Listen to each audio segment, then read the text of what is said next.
Dépendance affective. Ici le berger clairvoyant. Frère, tu crois qu'elle t'aime? Tu crois que c'est réciproque? Tu crois qu'elle a besoin de toi autant que tu as besoin d'elle? Mais en vérité, tu es déjà seul. Tu es déjà en train de t'accrocher à une image. Et cette image, c'est ton dernier bout de chaleur dans une vie vide. Tu l'appelles 3 fois par jour. Tu fais des concessions, tu te tais, tu encaisses, tu pardonnes.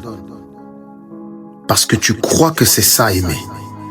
Mais ce n'est pas de l'amour, c'est une implosion programmée. Ce que tu vis s'appelle une dépendance affective. Et la dépendance affective, c'est le cancer des relations modernes. Tu comprends? Tu crois que si tu es gentil, elle restera? Tu crois que plus tu donnes, plus elle t'aimera? Mais elle sent que tu es devenu dépendant. Et ce jour-là, elle commence à changer.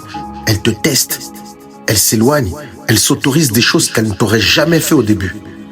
Elle commence à mépriser l'homme que tu es devenu. Et toi, tu paniques. Tu fais encore plus d'efforts. Tu offres, tu rassures, tu supplies. Mais plus tu t'accroches, plus elle s'en va. Et à la fin, tu es seul, vide, brisé, dévasté. Je l'ai vu des centaines de fois, frère. Un frère qui me dit « je l'aime, je veux qu'elle reste, je suis prêt à tout pour changer pour elle ». Et moi, je le regarde dans les yeux et je sais déjà ce qui va se passer. Elle va partir. Parce qu'un homme qui se trahit pour une femme finit toujours par la perdre.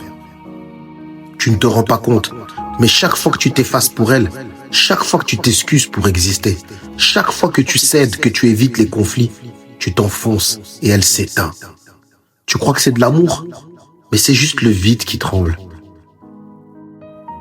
Comprends le mécanisme avant qu'il soit trop tard, frère. La dépendance affective ne vient pas de l'amour. Elle vient de ton vide intérieur. Elle vient de ton absence de mission, d'honneur, de feu. Et quand tu n'as rien à donner au monde, tu donnes tout à une seule femme. Et elle n'a jamais demandé autant. Elle voulait un roi, pas un esclave. Les signes sont là. Tu angoisses quand elle te répond tard.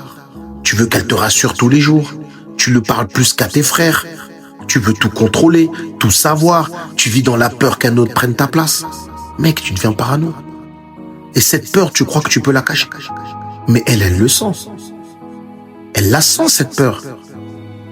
Et elle ne désire jamais un homme qui a peur. Alors si tu veux encore sauver ton couple, agis maintenant. Ce podcast n'est pas un reproche, c'est un avertissement, un miroir. Il y a 2 issues possibles, mon frère. Soit tu continues comme ça, et elle partira, elle t'oubliera, et tu souffriras. Soit tu changes maintenant, tu prends conscience que sans stratégie, tu es foutu. Tu réalises que dans ce monde, même l'amour est un jeu où il faut des règles. Elle n'a pas besoin d'un homme parfait. Elle a besoin d'un homme fort, et la force, ça s'apprend. Mais pas ici. Pas sur YouTube ou TikTok ou Facebook, c'est pas là. Pas dans les commentaires. C'est là-bas, sur Patreon, dans l'école du feu, dans la loge noire. L'entrée, c'est 5 € par mois. Même pas le prix d'un snack, mon frère. Mais c'est le prix de ta dignité retrouvée. Tu veux préserver ton couple? Tu veux qu'elle t'admire à nouveau? Tu veux redevenir celui qu'elle regardait avec des étoiles dans les yeux? Alors tu sais où me trouver. Debout, frère, on avance.